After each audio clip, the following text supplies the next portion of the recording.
Podcast. Lo mejor está por escuchar.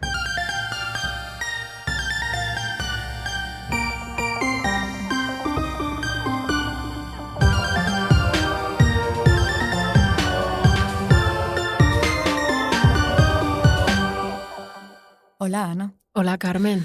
Qué gusto estar aquí otra vez en nuestra celdita de grabación.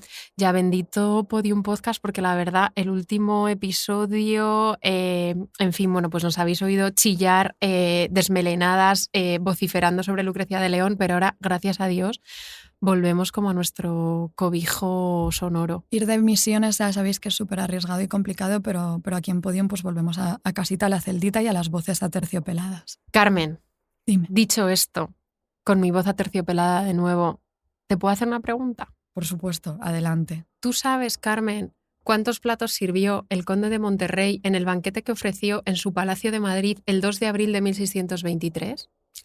No lo sé, pero puedo intentar adivinar. A ver, siendo el conde de Monterrey, como era, un grandísimo coleccionista de pintura, embajador ante la Santa Sede en Roma, que esto me da mucha envidia, y también siendo virrey de Nápoles, pues yo me imagino que no se contentaría con ofrecer unas patatillas fritas, un par de platos y postre. Así que yo voy a decir 10 platos. Más. Más. Pues me parece un exceso, no sé. A ver, 20 platos. No puedes ofrecer a tus comensales un menú de 20 platos y esperar que salgan con vida de tu palacete, no se puede. Carmen, te diré que el conde de Monterrey sirvió 99 platos. No me apetecería, ¿eh? O sea, que además en 1623 no tenían sal de frutas para aliviar la indigestión, qué incómodo. Claro, y os preguntaréis, ¿por qué sabemos esto? Pues sabemos esto porque Andrés Almansa de Mendoza, que es nuestro relacionero y polemista favorito del siglo XVII, pues se quedó boquiseco de ver semejante despliegue y al llegar a su casa, todo lo rápido que pudo, se puso a escribir a su amigo el conde de Astorga para contarle todo lo que había visto, pero claro, se lo contó en Barroco Coded. Decía: frustrada diligencia referir un Potosí en cantimploras, un Aranjuez en flores y en olores un oriente. La variedad de veladas en vinos, aguas y cerruecas. Se vio la prevención del conde y cuidado de sus criados. Sirviéronse en 2 veces que se cubrió de principios la mesa, 16 servicios de A3, sin los que estaban en ella, que no cupieron con ser grande. Después 80 servicios de A3 en platones reales, si grandes a la vista, regaladísimos al gusto. Yo solía decir, cuando se servían las empanadas, que eran platos de hipócritas, apariencia sin sustancia, y en esta mesa volví la casaca a la opinión. Los de todo género de volatería llevaban descubiertas cabezas, alas y pies, y a no estar en las piguelas del pan, hubieran penetrado el aire, aunque a muchas las volaron y el lugar participó de ellas. Unas que había de leones no lo parecieron, pues estaban rendidos de la cuartana y letargo del fuego, y en todo tan gran magnirrotura como puntualidad en el servicio. Por favor, todas a partir de ahora llamando hipócritas de las empanadas y diciendo, esto sobre todo, gran magnirrotura cada vez que incurramos en gastos desmedidos. Leías esta descripción así tan hiperbólica y apasionada de Almansa de Mendoza, que por cierto me ha dolido un poquito cuando has dicho que era nuestro relacionero favorito porque, no sé, Jerónimo de Sepúlveda. Eso, perdón. Allí pues me da como, me siento mal, pero bueno, podemos también apreciar a Almansa de Mendoza. Pero te estaba escuchando leer la cita y me estaba costando mantenerme en el Palacio del Conde de Monterrey y no irme directamente mentalmente a la casa de Puerta de Hierro de Isabel Preisler. Porque yo sospecho que sus cenas deben ser una experiencia así, de gran magnirrotura. Aunque igual allí sí que hay apariencia sin sustancia y luego sales con hambre. No lo sé, es posible. Las amigas que alguna vez hayan cenado en casa de Isabel, que hagan el favor de escribirnos. No descartemos, por Seguro favor. que hay si alguien nos está escuchando y ha cenado en casa de Isabel Preisler, que levante la mano, que nos avise. Carmen, Ana, ¿tú has comido hoy un Potosí en cantimploras, un Aranjuez en flores y un Olores en oriente? Pues obviamente no. Ni Aranjuez, ni Potosí, ni Oriente. He comido bastante apariencias sin sustancia. Sabes que tenía mucha prisa porque tenía que recoger un copete de encimera. Copete es una palabra que se ha incorporado a nuestro vocabulario. Esta semana no es barroca, que yo sepa, es otra cosa. Pero me ha ocupado mucho espacio mental esta semana y he tenido que salir corriendo y comer solo un revuelto de espárragos. Bueno. Que estaba rico porque eran huevos de aldea gallegos. Mira. Y espárragos de la Ramas, que estaban bien. Bien. Y una tostada de pan de centeno, que es lo que menos inflama, con aguacate. Bueno, muy bien. O sea, un poco brunch. Un poco, claro, porque no desayuno. Brunch. ¿Tú has comido gran magnirrotura? Pues me temo que tampoco, pero no he comido mal. He comido pasta, una pasta sin gluten que he logrado encontrar que no sabe a cartón, No es fácil. que no es fácil, con brócoli salteadito con anchoas y ajito y un poco de tomate y parmesano. ¿Cómo es tuyo lo de meter anchoas? Ya, es que me encantan. Hay unas y de pronto en el último minuto he añadido unas aceitunas negras, pues porque ¿Por qué no? las tenía ahí delante y las he echado. Y parmesano, y de postre, pues me he tomado un yogur con miel y un cuadrito de chocolate. Yo he tomado un cuadrito de chocolate de 85% de cacao. Yo también, Además. ahí estamos. En realidad, Carmen, Almansa y Mendoza estaba más cerca de nuestras precariedades alimenticias que del despliegue pantagruélico del conde de Monterrey. El pobre debía pasar muchísima hambre porque Lope de Vega se refería a él como quien trae un ayuno cotidiano en el estómago. Y él mismo, al comienzo de su carta al conde de Astorga, le dice: acudo con alimentos, con ser lo que suele faltarme. Me da mucha lástima. Da mucha lástima. Además, claro, pasa el mismo hambre el de una Catalina de Siena, pero sin el entusiasmo de la mística para lamer telarañas y regurgitar raíces. Porque es que el entusiasmo por el Vía Crucis alimenticio es una cosa muy socorrida, pues cuando en la vida te lleva a esas precariedades.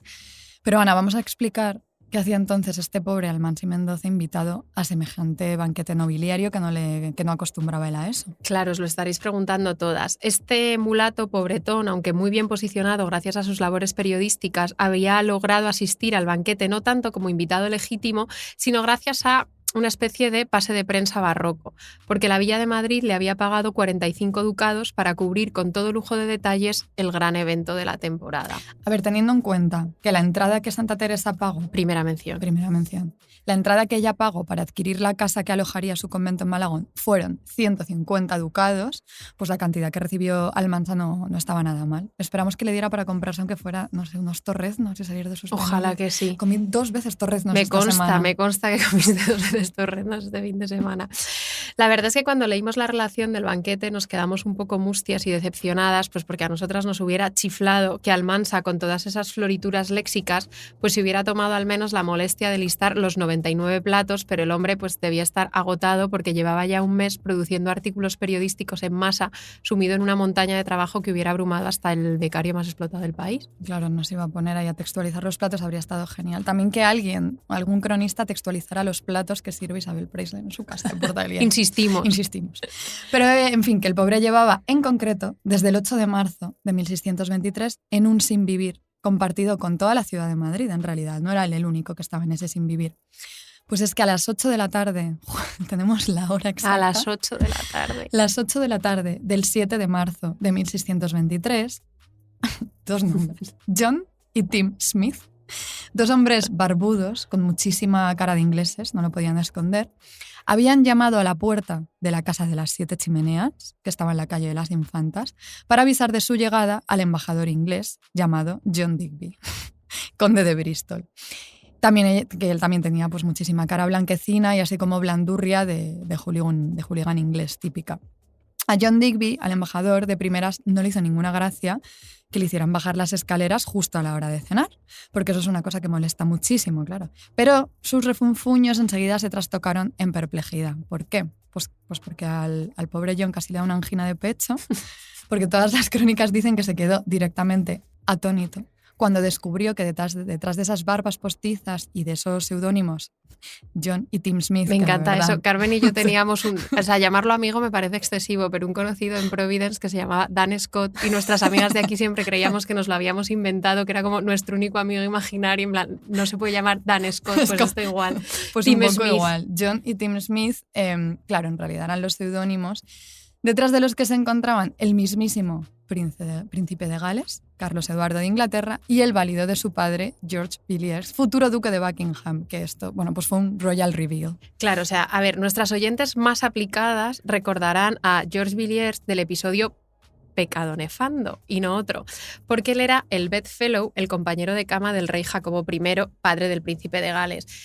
Ya sabéis todas lo que compañero de cama significa, y por favor corred ahora mismo, si no lo tenéis en la cabeza, a buscar un retrato de George Villiers, porque la carita de travieso, las mallas, los terciopelos, es que te dan ganas de ser Jacobo I, para ser un poco su bedfellow. George, la verdad es que tiene las piernas, eso es así, mejor torneadas del barroco, como si hubiera pasado horas y horas en máquina de pilates, es una cosa espectacular. Pero el caso es que la noticia de esta aparición por sorpresa, claro, no tarda en llegar a oídos del conde duque de Olivares. El diplomático Juan Antonio de Vera y Figueroa te cuenta así el encuentro.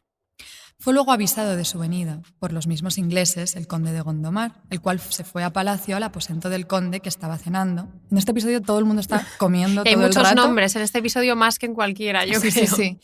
Y entró con tan regocijado semblante y acciones que el conde, sin primer movimiento de que tal cosa fuese, ni pudiese ser, le dijo: estoy cenando. ¿Qué trae vuestra señoría por acá a esta hora? Y tan placentero que parece que tiene al rey de Inglaterra en Madrid. Mira qué ojo, qué intuición. ¡Qué casualidad! Tuvo. ¡Qué casualidad! Y claro, el conde de Gondomar le respondió que si no era el rey, a lo menos el príncipe. Y donde el conde de Olivares, claro, en ese momento quedó suspenso y mezclando en la novedad tanta parte de alegría como de cuidado. No supo el verdadero afecto que le ocupaba. Es que las visitas no anunciadas... Yo no las recomiendo, nunca. Claro, se pueden dar muchas emociones contradictorias al mismo tiempo. Te alegras, te molestan, no sabes, pero bueno, y continúa. Pero fue grande como la causa, porque luego conoció los accidentes que de esta visita intempestiva podían resultar, de que él había de sacar la fatiga de la negociación o lo culpable del suceso. Siempre en el centro, el conde de Olivares. Él rápidamente maquinó y dijo, no, esto me viene bien, en realidad. Pero con todo dio en albricias de duda de estos riesgos a la esperanza que podía sacar la religión católica de esta unión. Pasó luego al cuarto del rey, el rey era Felipe IV, y diole la nueva. Su majestad, juzgando la venida del príncipe, como todos los prudentes del mundo lo hicieron por deliberación resuelta de vencer la dificultad de la religión, sin que su casamiento no podía llegar a efecto, se alegró infinitamente. Y llegándose a un Cristo, esto es muy bonito, llegándose a un Cristo que estaba a la cabecera de su cama, dijo: Señor, yo os juro por la unión divina y humana crucificada, que en vos adoro, en cuyos pies pongo mis labios, que no solo no baste la venida del príncipe de Gales para que exceda un punto en lo tocante a vuestra religión católica, conforme a lo que vuestro vicario pontífice de Roma resolviera. Pero ni tampoco, si pensaré perder cuantos reinos por merced y misericordia vuestra poseo, no lo hace. A ver, esto es un lío, Ana. Básicamente la escena es la siguiente, yo voy a hacer la traducción. Sí. El conde duque de Olivares se acerca a decirle al rey Felipe IV que ha llegado el príncipe de Gales y él dice, o se convierte a católico o aquí no tenemos nada que hacer. Esa es la cosa. Y como es el rey Felipe IV, que era súper teatrero, pues se arrodilla y le besa los pies al Cristo que tiene más a mano.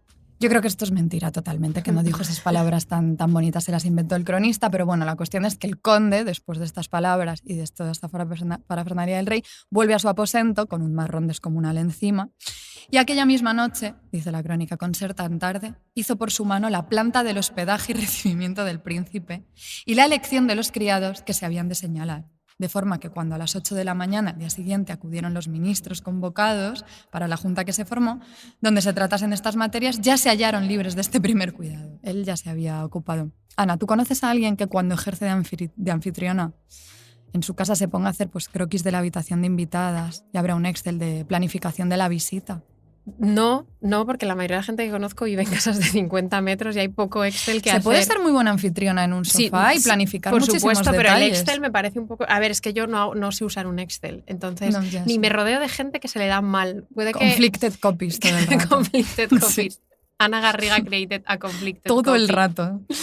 No conozco, pero quizás si algún oyente ha ido a cenar a casa de Isabel Preisler también pueda de paso respondernos a esta pregunta. ¿Quién organizará las cenas? Bueno, es que son muchas cosas.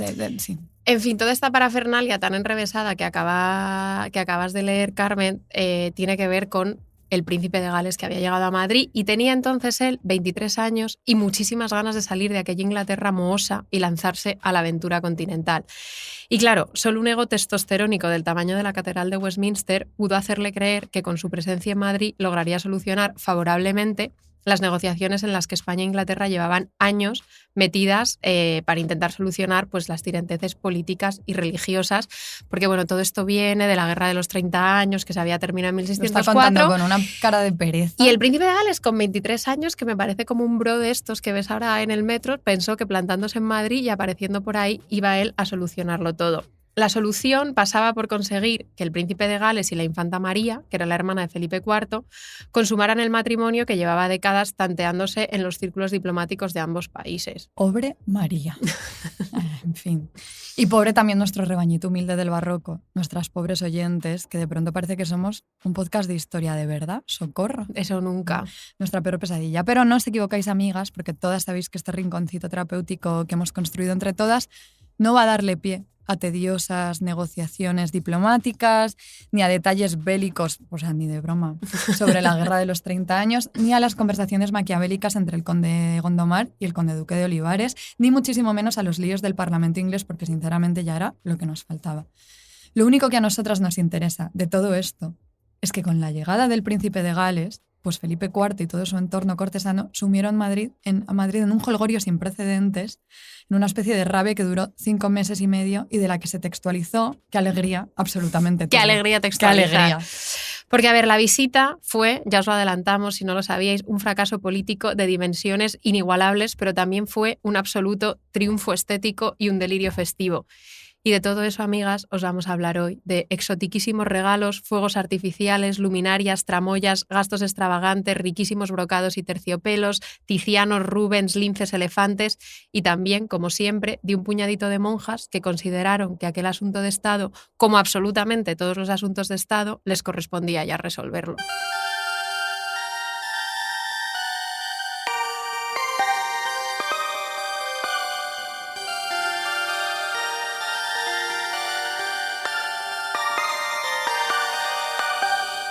Las hijas de Felipe, un podcast de Ana Garriga y Carmen Urbita, producido por Podium Podcast. Todo lo que te está pasando a ti ya le pasó a alguien en los siglos XVI y XVII.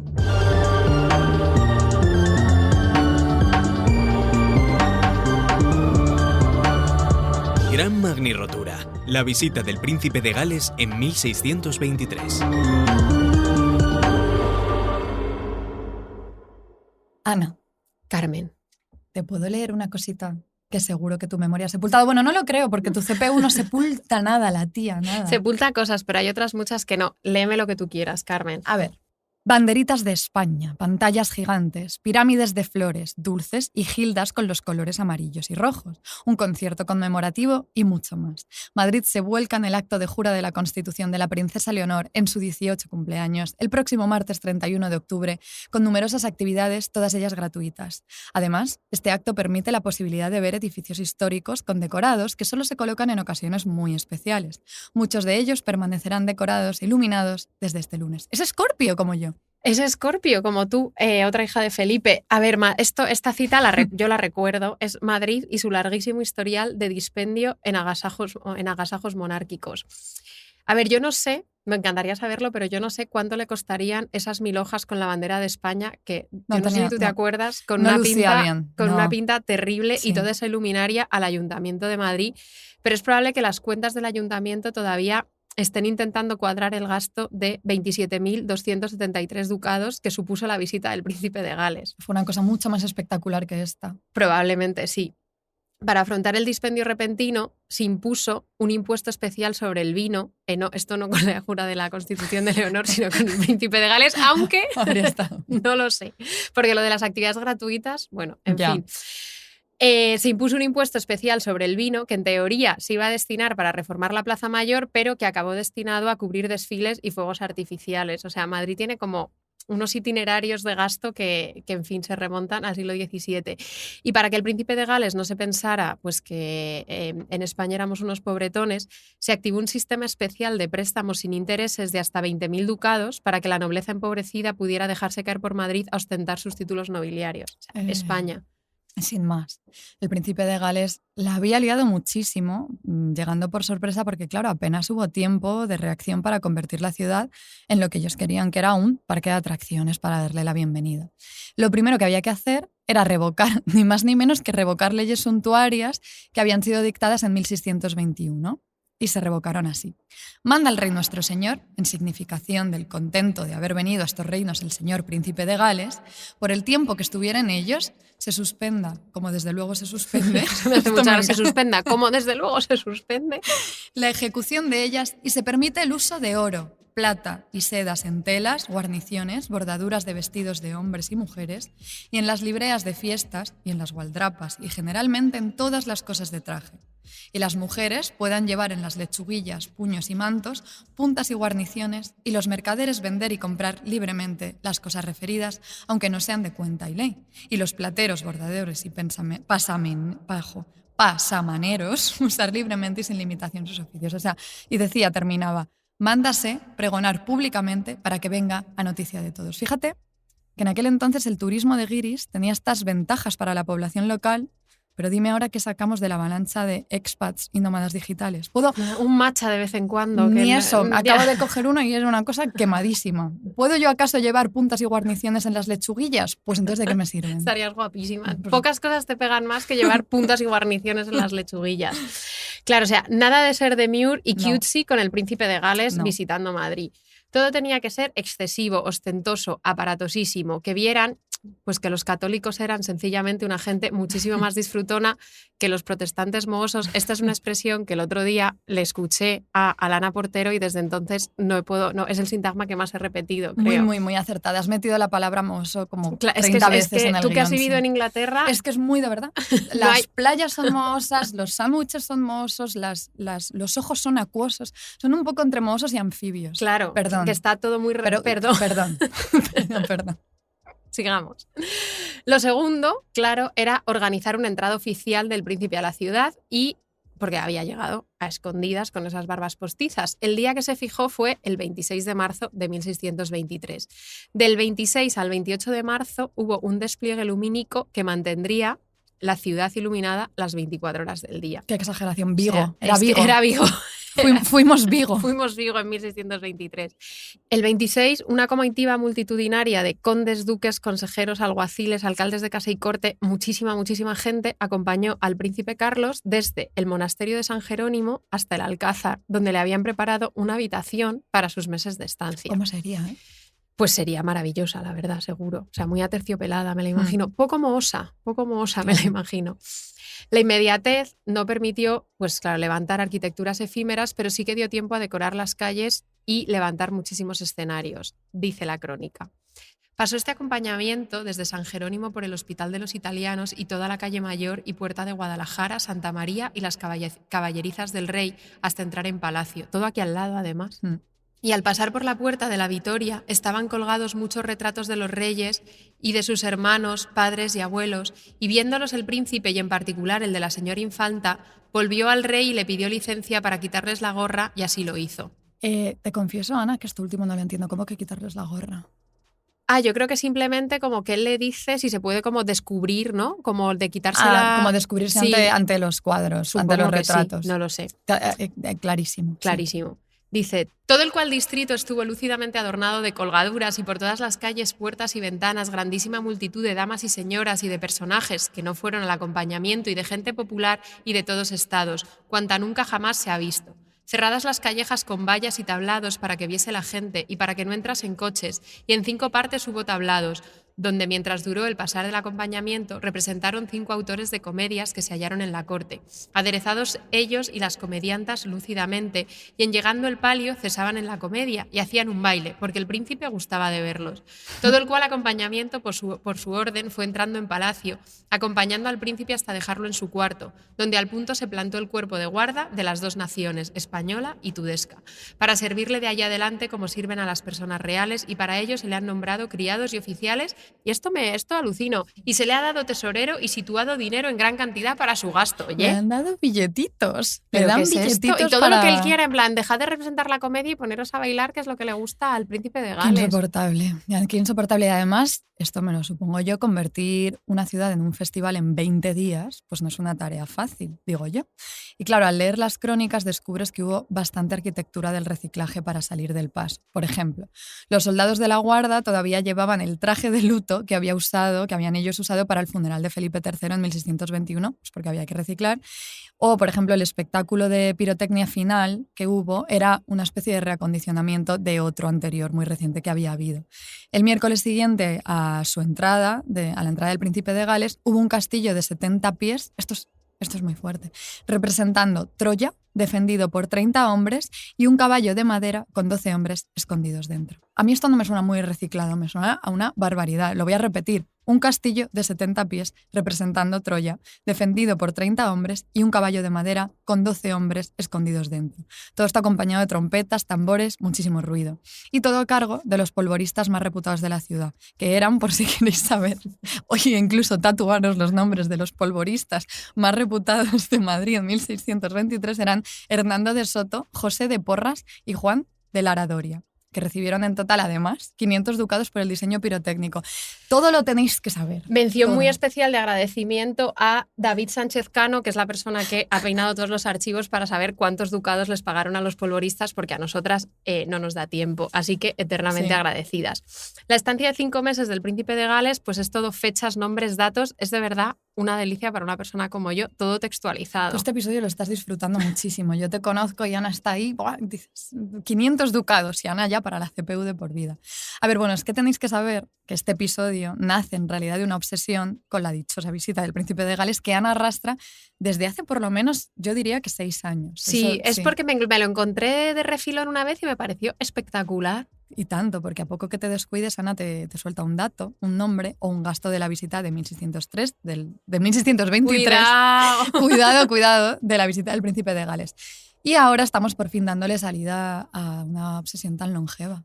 Claro, a ver, algo muy importante es que este disparate estaba orquestado, esto creo que es lo que más me gusta de toda esta visita, por 2 pipiolos, Claro. es decir, por unos adolescentes con un presupuesto infinito para impresionarse mutuamente, porque Carlos tenía 23 años, pero es que Felipe IV tenía 18. Ya ves tú. O sea, tú imagínate.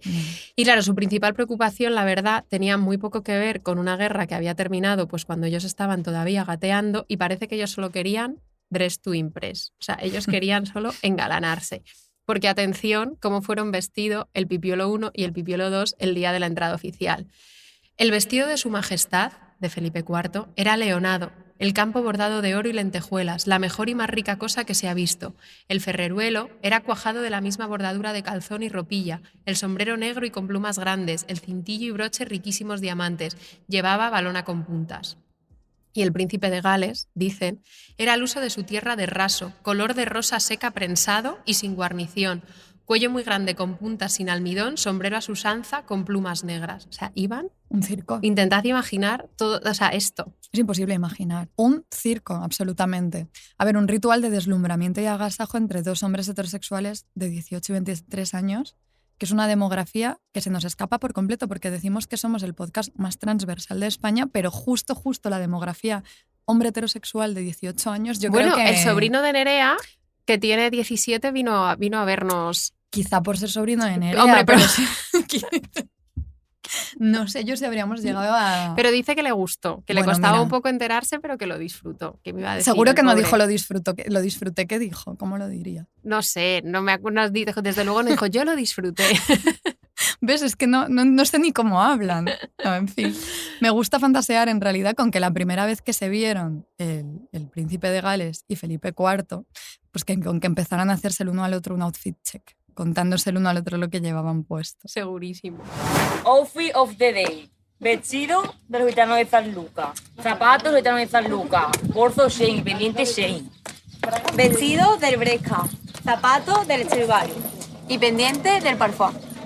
Camisa Tommy, pantalones Bresca, zapatos New Balance, reloj Tommy. Vestido Mercadillo, bolso Prima, zapato Lifting y argolla Shein. Vestido del Zara, bolso del Che, zapato del Prima y collar del Che.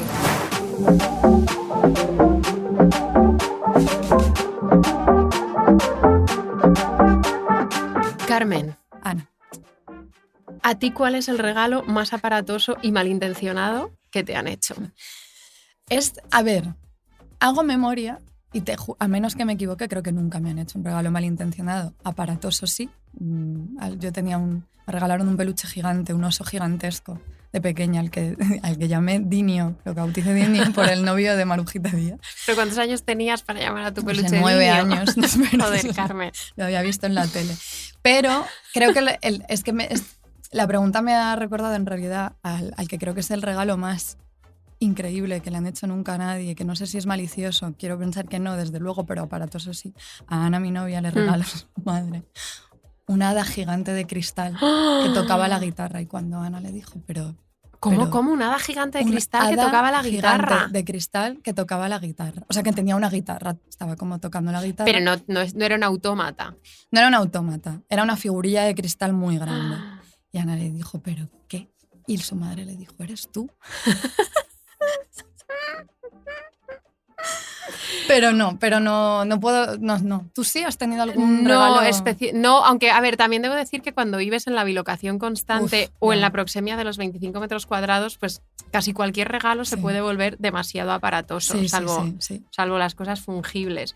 A ver, el príncipe de Gales no vivía en un apartamento de 25 metros cuadrados, pero a medida que los meses pasaban y las negociaciones matrimoniales no avanzaban porque, amigas, sorpresa, ninguna hermana de Felipe IV iba a casarse con un protestante mohoso y de ninguna manera Jacobo I iba a permitir que su hijo se convirtiera a la vida disoluta y sensual del catolicismo. Pues él verá. Pero a medida que la visita se alargaba, el príncipe de Gales debió empezar a pensar cómo me llevo yo todo esto que me están regalando a Londres. Mira, muchísima empatía ahora mismo con el príncipe de Gales, una empatía inesperada, porque tengo ahora mismo en casa una caja llena de reliquias que nos habéis ido regalando en los directos y me voy el jueves de Madrid y no voy a poder llevarme pues más que alguna estampita, me da mucha pena.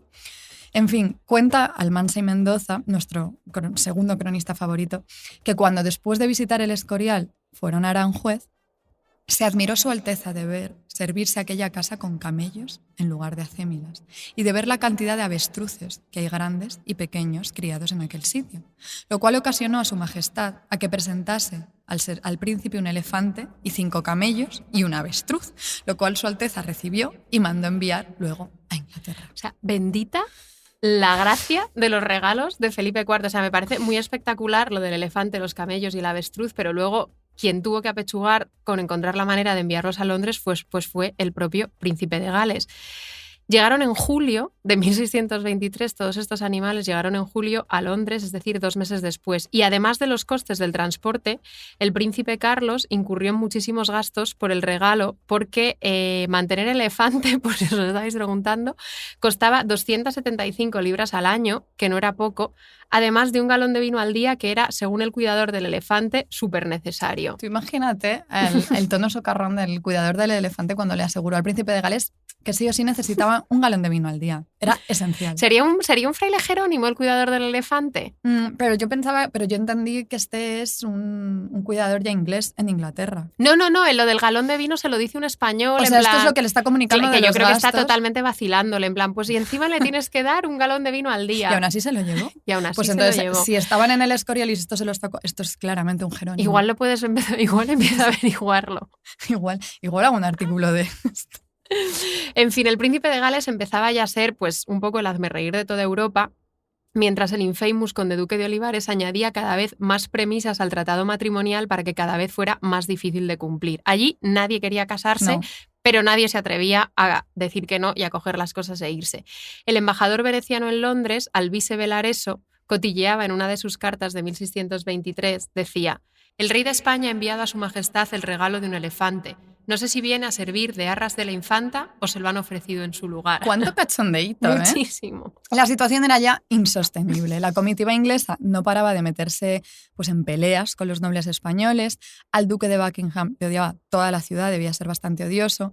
Y Olivares especialmente, porque había rumores de que Buckingham, atentos, estaba ligoteando con su mujer. Esto, 1623 el mejor año para visitar Madrid. Espectacular. Pasaba de todo. Claro, este rumor pues enseguida hizo que nobles y obispos ingleses se lanzaran a comentar, todo esto siendo la verdad, francamente mohosos y desagradables. El duque de Clarendon, por ejemplo, escribió: «La duquesa de Olivares era entonces una mujer demasiado vieja, pasada la edad para tener hijos y de tan ruin presencia, en una palabra, tan encorvada y deforme, que no podía ni tentar su apetito ni realzar su desquite». Qué desagradable, ¿eh? O sea... Pero es que el obispo Goodman se animó a hacer una reflexión aún más genérica y la verdad sorprendente sobre todas las mujeres españolas. Personally attacked. Las mujeres españolas, teniendo sus cuerpos agostados por el sol, no tienen corpus succi plenum, o sea, literalmente no tienen el cuerpo lleno de jugo. Qué asco. Por lo que no están muy inclinadas al vicio, como lo están otras, y por lo tanto, en esto se equivocó Buckingham en su elección. Sin palabras. sin palabras. La gente, desorientada, celebraba que el príncipe se iba a convertir al catolicismo. La infanta, que tenía 17 años, en realidad solo quería que la dejasen en paz y amenazaba a la pobre con retirarse a un convento. El elefante ese carísimo, bebiendo vino de por medio, todo un jolgorio desastroso. Un desastre absoluto. Y aún así, el príncipe Carlos no se iba porque, como todos los Erasmus en Madrid, sospechamos que se lo estaba pasando de maravilla, alejado de la autoridad paterna, yendo a los toros y a los juegos de cañas día sí y día también. Y siendo también un poquito acosador, un poquito muy acosador, porque claramente la infanta no quería saber absolutamente nada de él. Atentas a esta cita. El señor príncipe de Gales, queriendo hacer demostración en su galantería, que nadie nunca quiere hacer demostración en su galantería, no es necesario que hagáis demostración en vuestra galantería. Salió por su cuarto al jardín que sale al parque, acompañado del marqués de... Está escrito Buckingham, que es muy bonito. Y otros 10 caballeros de su cámara, y se entró con ellos a lo alto del parque donde su Alteza, la infanta, andaba. Poneos, por favor, en el lugar de la infanta. Tienes 17 años y 11 tíos te acorralan en tu jardín. Por suerte no estaba sola y su séquito pudo escoltarla, pero todo el rato que duró su paseo tuvo que ver cómo el príncipe y sus acompañantes la vigilaban andando al acecho. Por la parte de afuera anduvo dando vueltas, dice la crónica, hasta que la señora infanta acabó de hacer el dicho ejercicio y se recogió a su cuarto. Hay que decir que no estaba ya paseando solo por pasear, había tomado el acero. Mi niña. Os acordaréis de que os contamos todo esto y estaba sencillamente siguiendo prescripción médica. A ver, si alguna vez 10 hombres testosterónicos te han perseguido mientras tú dabas un paseo tranquilita con tus amigos, recuerda que a la infanta María Ana de Austria ya pues, le pasó primero en 1623. No creo que fuera la primera tampoco. Desde luego que no. Además de acosar a la infanta y de aceptar regalos imposibles, el príncipe de Gales no paró de gastar. O sea, él gastaba y gastaba. Hombre, le daban billetes de dinero. Claro, o sea, él no paraba de gastar. En 1628, recordando este Tomorrowland del príncipe de Gales, que había asolado Madrid algunos años antes, Lope de Vega recordará: el príncipe desplegó un celo maravilloso en reunir pinturas que estimó y por las que pagó precios excesivos. Me encanta que esto es una cosa súper de los hombres heterosexuales, como tu cuñado que se enorgullece de haber pagado siempre menos dinero que tú por cualquier cosa, el ordenador siempre más barato, el iPhone siempre más barato. Menudo pringado, ¿no? El ¿verdad? príncipe de Gales Sí. pagando muchísimo. Lo mío siempre más barato y mejor. Pagando muchísimo por un Tiziano. Pringado. Pero es que es un poco verdad. El interés del príncipe de Gales por la pintura hizo que los precios se revalorizaran. En 23 años y interesadísimo en el arte él.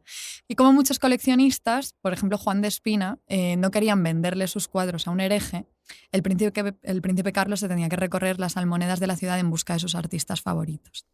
Claro, y entonces ahí es cuando el príncipe de Gales se hizo con auténticas joyas. Por ejemplo, un cuadro de Tiziano, Mujer en un abrigo de piel, que como esto lo explica muy bien un historiador del arte que se llama Jerry Broughton, parece que el príncipe, esto me hace muchísima gracia, lo compró por razones pues más bien terrenales, porque el cuadro representa a una mujer desnuda, cubierta de pieles y de joyas que, claro, pues debió seducir bastante al príncipe Carlos, que como la mayoría de los ingleses protestantes del siglo XVII, pues no había estado expuesto a retratos tan subiditos de tono. Entonces, claro, el príncipe de Gales estaba flipando con todo este descocamiento. Era su playboy, un poquito. ¿Puede que se diera una tendencia directamente inversa a la de la España de los 60 y esos señores españoles absolutamente boquisecos con el descocamiento de las turistas suecas en las playas de la Costa del Sol? O sea, ¿era el príncipe de Gales un turista del destape patrio? Digo sí, Venga, Carmen. Tal y no. como lo has dicho, no te puedo decir que no. No nos atrevemos a jugar, yo no lo juraría del todo, pero bueno, puede que algo de eso hubiera. Pero la cosa es que mientras el príncipe Carlos aprovechaba cada rinconcito de disfrute en su tiempo de Erasmus en Madrid y mientras iba perdiendo cada vez más ventaja diplomática, porque esto iba pasando, no permitió que se le pasara por alto la oportunidad de hacerse con las poesías de Tiziano. Esa serie de escenas mitológicas, pues bien subidas de tono que Era habían un guarro sido... el príncipe de Gales. Era un guarro. Y también Felipe II, porque habían sido concebidas para él, que era otro Alfredo Landa de manual, el siglo anterior. Y el pintor italiano Vicente Carduccio se quedaba perplejo cuando vio cómo embalaban pues, a la Diana, a Calisto, a Europa, todos estos cuadros para el trayecto hasta Inglaterra, pero tranquilas todas, porque los cuadros, por suerte, nunca llegaron a salir. Luego ya sí se fueron. Nos está quedando un episodio súper patriótico, porque ¿Ya? una cosa que hay que decir es que así como en España se textualizó muchísimo la visita del príncipe de Gales, en Inglaterra también. Entonces, si hay, ¿sabes?, un correlato de hijas de Felipe en Londres que estén haciendo ahora mismo este episodio desde el otro punto de vista, os aseguramos que la historia es bastante diferente. Qué bonito sería. Ya, y el hazme reír es, por supuesto, Felipe IV, el conde duque Claro. de Olivares, y nunca el príncipe de Gales. A Carlos lo que más le impresionó de su tiempo en España fue, Carmen, y esto tú lo vas a entender mejor que nadie, la colección del Escorial. Claro. Porque es ahí donde aprendió pues, un sistema de catalogación y de ordenación de las colecciones que luego impondría en sus colecciones en Londres. Al parecer, nada más llegar, encargó un inventario donde seguía viendo pues, cuadros de pintores como Holbein, pero ya asomaban también pues, los nombres de Tintoretto, Rubens y Tiziano. La verdad es que el príncipe de Gales se había quedado total y completamente prendado de los rituales de etiqueta y la calculadísima burocracia de los Habsburgo. Es que si lo piensas, nos deben muchísimo los ingleses. Casi todo. Esos 5 meses del el príncipe de Gales que luego fue ejecutado, o sea que Bueno. no le fue demasiado bien. Malditos ingleses. Siempre por medio.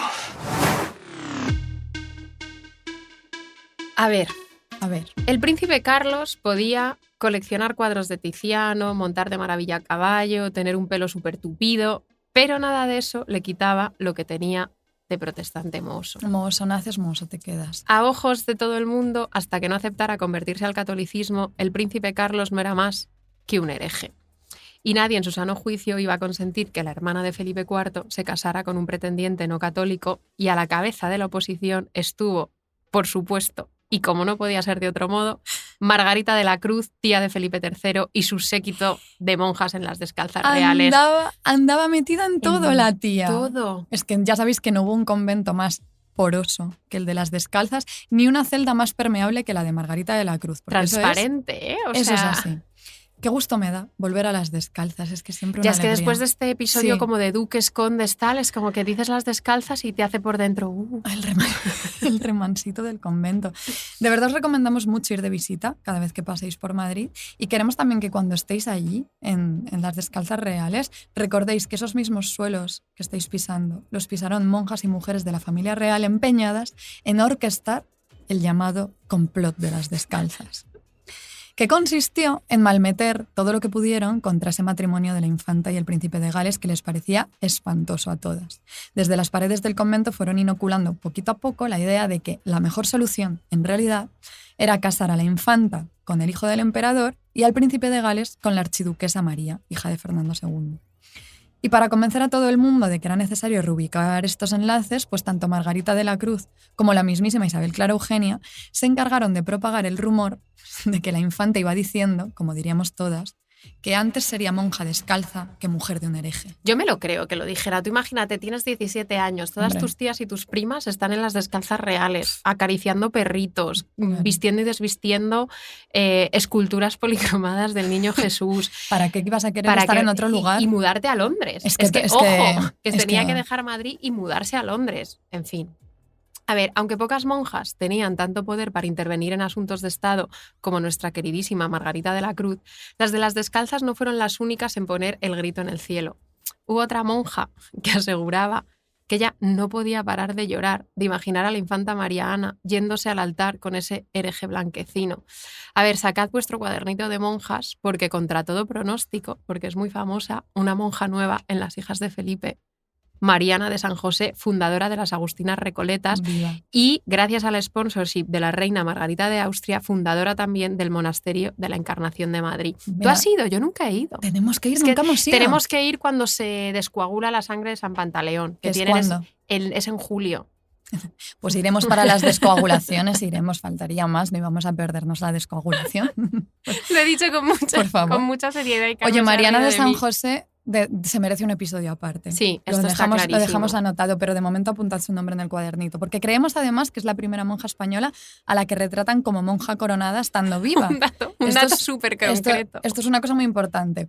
Mariana era una escritora finísima, además, que compuso una autobiografía verdaderamente deliciosa y un comentario al Cantar de los Cantares, y además, como casi todas las monjas, pues era carteadora profesional, no paraba de escribir. ¿Tú crees, Carmen, que yo hubiera sido monja carteadora profesional? Hombre, por favor, nada te define mejor. Yo creo que lo eres. Eres monja carteadora profesional.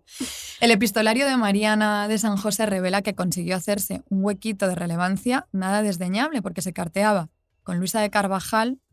Es que claro, son muchos nombres. ¿Recordáis a Luisa de Carvajal del episodio de Carceleras y Carcelarias? Os lo escucháis luego en un ratito, os lo volvéis a escuchar. Se carteaba también con Felipe IV, con Urbano VIII, con la condesa de Olivares, con el cardenal Berberini, bueno, con un sinfín de religiosos, ella no paraba.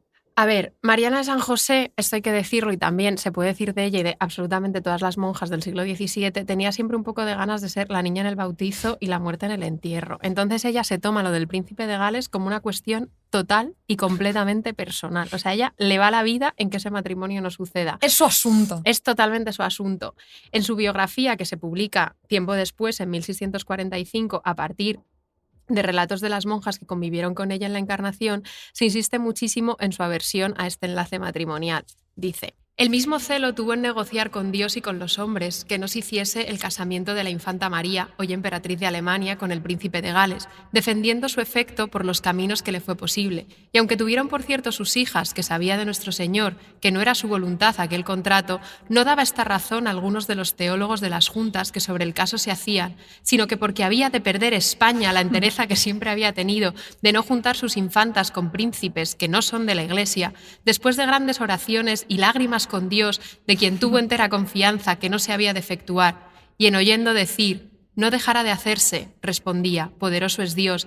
Estas palabras denotaban que es que esto lo tenemos copiado directamente del impreso del siglo XVII, estoy sudando. Estas palabras denotaban que sabía bien la determinación divina y lo encubría. O sea, ella lo sabía. Ella sabía lo que iba a pasar al final. Ella la verdad, no tiene ningún desperdicio y el relato de su convicción tampoco. Ella luego sigue diciendo: sentía a la Madre Mariana tiernamente se tratase el casamiento del príncipe de Gales con la serenísima infanta Doña María, hoy emperatriz de Alemania. Hizo todas las diligencias que pudo para mostrar su casamiento. No, para mostrar sus sentimientos. Para mostrar su sentimiento, no su casamiento. Es que encima no llevó las gafas. Habló a algunas personas graves, que sabía eran de parecer se efectuase. Estuvo un día en el locutorio con un religioso grave sobre la materia, y él no se rindió a las razones que la madre daba. Salió con esto del locutorio, fuese derecha al coro y arrojándose en el suelo, comenzaron las lágrimas con un fervor que fue imposible encubrirse de una religiosa que no estaba lejos.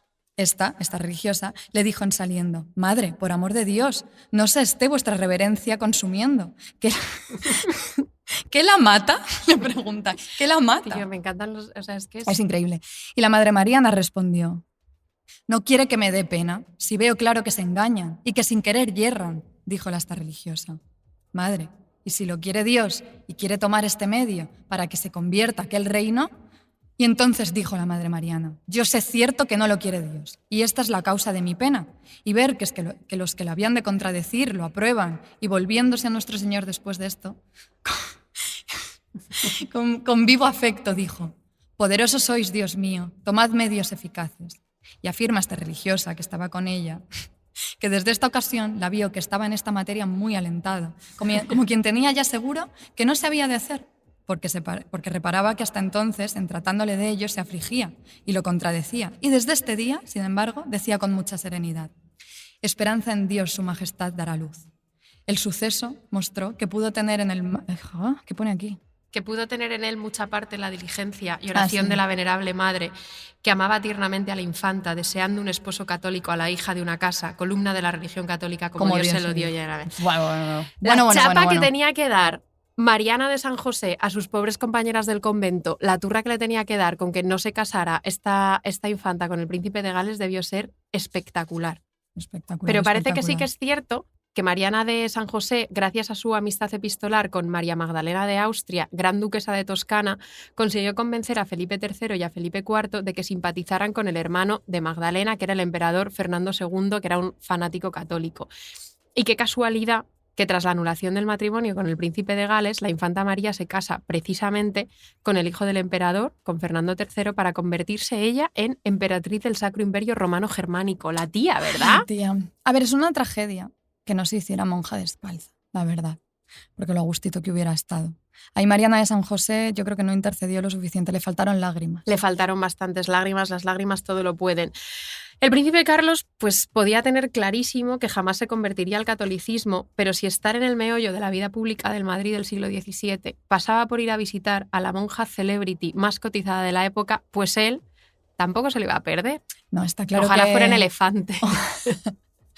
A ver, está claro que él no estaba dispuesto a perderse nada. El príncipe de Gales, amigas, decidió ir ni nada más ni nada menos que a Carrión, a visitar a nuestra adorada Luisa de la Ascensión. ¿Os acordáis todas de Luisa de la Ascensión? ¿Cómo no? Me encanta, sí.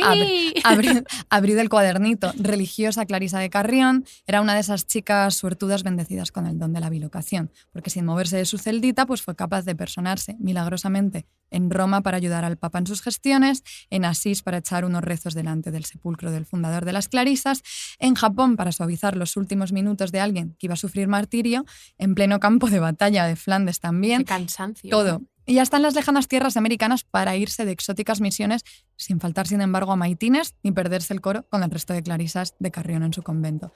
En su momento alcanzó fama de santa viva, pero trágicamente, amigas, a día de hoy, Luisa de la Ascensión no está en el santoral. El caso es que el príncipe de Gales se presentó allí para conocerla y hasta charlaron un poquito en el locutorio con la ayuda de algunos intérpretes de su séquito. O sea, imagínate la escena, ¿eh? O sea, Increíble. del príncipe de Gales con todos esos señores Ojalá con el mallas elefante, de el efectivamente. elefante, ojalá, con mallas de terciopelo, un traductor, o sea, un circo. A ver, Felipe IV, que no sabía hacer nada sin sus monjas, era un poco como nosotras, Carmen, le consultó a Luisa de la Ascensión sobre el casamiento y ella, por supuesto, se opuso rotundamente.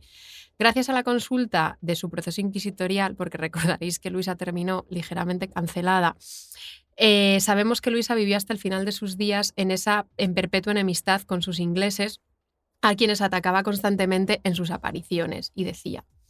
Esto es supuestamente una intervención de Luisa de la Ascensión. Dice, estando 10 navíos de cristianos cercados de otros muchos de ingleses, la invocaron, y se les apareció tan hermosa y resplandeciente que de solo verla un navío se hizo menuzos, sin topar en cosa ninguna, sino herido solamente de los rayos de la luz en que ella apareció, y otro se fue enteramente a fondo, pereciendo los cuerpos y las almas de cuantos iban en ellos, y que ella decía... que las habían dejado en manos de las aguas aullando y rabiando como perros rabiosos. Y ella conoció que eran ingleses por haber visto muchos de ellos en Carrión Ella cuando sabía. el príncipe de Gales Claro. la fue a ver allí. Claro. Y que huidos los enemigos recorrió los navíos uno a uno y dejó a todos los que en ellos había del todo tiernos y convertidos. Menuda peliculera. A ver, la realidad, amigas, es que por mucha gran magna y rotura con la que lo recibieran en Madrid, por muchísimo banquete, mucho elefante y avestruces y trompetas con que lo agasajaran, lo que más impresionó al príncipe de Gales, comprensiblemente, de todo aquel viaje, pues parece que fue la propia Luisa.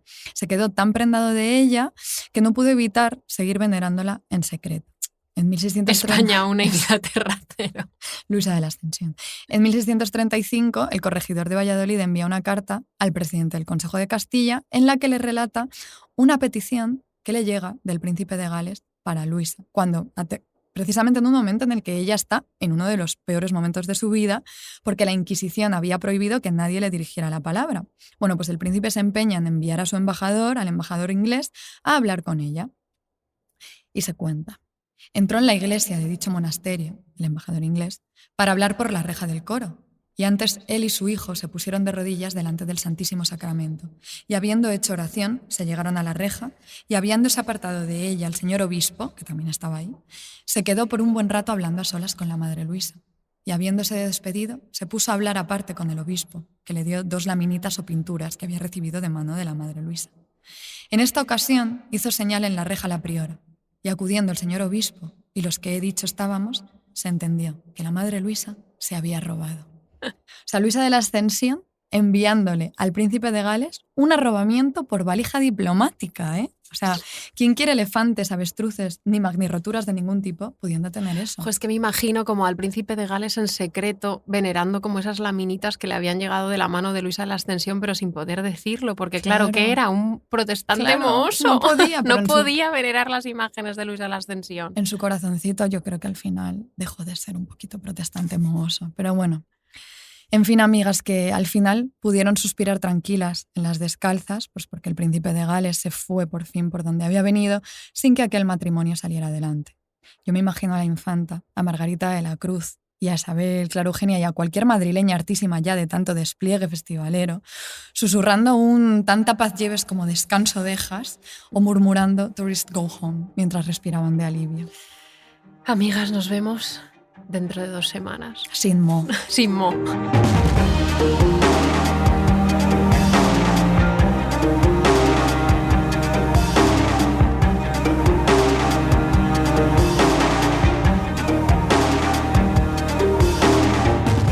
Las hijas de Felipe, una producción de Podium Podcast. Escrito y narrado por Ana Garriga y Carmen Urbita. Diseño sonoro, Elizabeth Búa. Producción ejecutiva, Jesús Blanquiño. Sintonía, Caliza.